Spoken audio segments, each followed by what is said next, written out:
Hamak na bansa ng Ying, manggahas sumagupa sa dakilang siya. Kayong mga walang bastos na gago, putulin ang watawat ng Xia. Ang apat na bandilang ito ay lulutasin sa labanan. Tama na ang salitaan. Dakilang Xia, bansang Ying, 100 taong dugong kasunduan. Magsimula na tayo. Ako si Tengen Go, ako ang unang hahamot. Sino nang may lakas ng loob na sumulong? Huwag kang magmayabang, Tengen Go. Ngayon, tuturuan kita ng leksyon. Ile! Isang hampas lupang tulad mo, ngayon ay masasaksihan mo ang kapangyarihan ng Daing Sumo.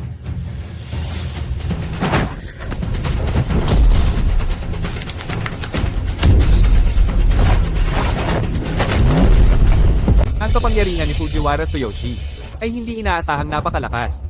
Sa isang palad lang, natalo na ang Daksha sa unang round. Ile! Natalo na agad, mga taga-Daxia ay talagang mahihina.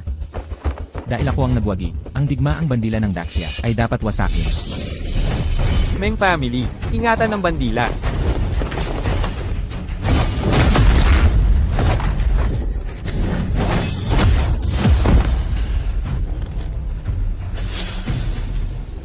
Huwag niyo akong pigilan, ingatan ng bandila, protektahan ito. Kahit anong gawin nyo, ang banal na bandila ng Daxia ay magkakawatak-watak.